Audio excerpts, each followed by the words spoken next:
Docteur Micrette, bonjour. Bonjour madame, vous allez bien?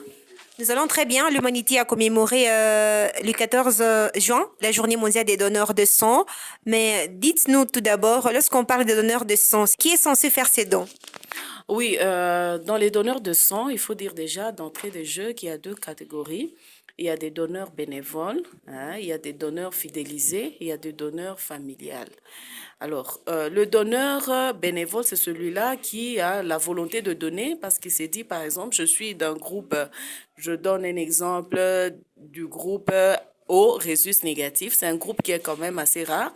Alors, il se dit, je suis d'un groupe rare et chaque fois qu'il y a une nécessité de ce groupe-là, je peux donner bénévolement.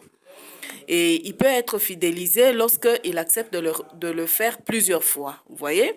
Et le donneur familial, c'est un don de famille. C'est le parent qui donne du sang à son enfant, c'est l'oncle, c'est la tante. Il y a un besoin dans la famille. On se dit qu'il y a un donneur du même groupe dans la famille. On préfère que celui-là puisse donner ce sang-là. Donc, tu vois, déjà là, ce sont des donneurs de différentes catégories. Qui est censé donner ce sang? C'est tout celui qui veut aider l'autre. Parce que le problème de sang, c'est un problème qui touche à la vie. Quand on doit transfuser, c'est que c'est une maladie qui est quand même assez grave et qui arrive à un niveau où on doit retourner le sang perdu, hein, chez l'individu, chez le patient. Et donc, c'est quand même des états parfois urgents, parfois des états graves. Et donc, être donneur, tout celui qui a la volonté d'aider son prochain. Et voilà, donc, c'est tout celui qui veut. On peut faire don du sang combien de fois l'année? Combien de fois l'année? Ça dépend de plusieurs choses. Euh, Normalement, quand on a donné le sang, il faudrait, après avoir donné le sang, qu'on se rassure que soi-même, on en a suffisamment en grande quantité pour donner. Et même quand on a donné, il faut se rassurer qu'on a maintenant la possibilité de régénérer les taux d'hémoglobine après avoir donné. Et donc, si on a ce métabolisme qui s'est fait d'une manière normale, en tout cas 2 à 3 fois par an, on peut le donner sans problème. Les hôpitaux qui stockent les sangs, la conservation de ces sangs peut s'étaler sur une période de combien d'années? Ça doit s'étaler sur quelques jours, généralement jusqu'à 21 jours. Donc, c'est vraiment pas un mois, c'est pas un trimestre, semestre ou une année, c'est en termes de quelques jours, de quelques semaines.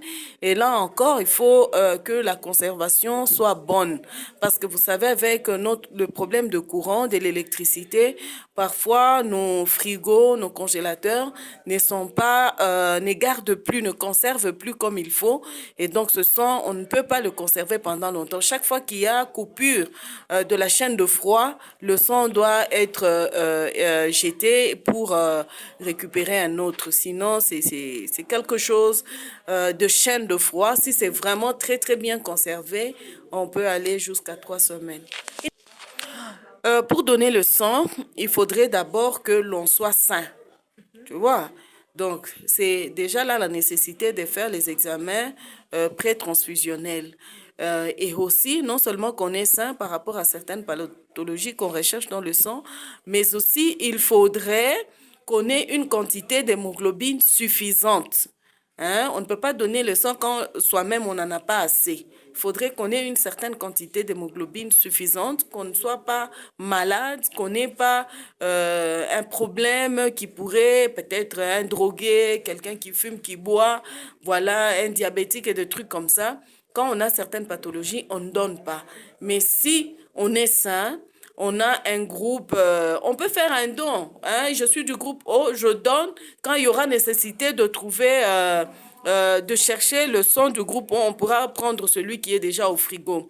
Tout comme je vous ai dit, s'il y a des groupes rares, hein, en cas de groupe rare, on recherche des personnes qui ont justement ces groupes rares qui peuvent aussi aider les autres qui se retrouvent dans le besoin. Donc, c'est un problème de santé. C'est-à-dire, pour donner, il faut être sain, il faut avoir une quantité suffisante et peut-être donner le groupe ou la qualité de sang qu'il faut pour la personne qui en demande. Docteur Micrette, nous vous disons merci. Voilà. Merci bien, madame.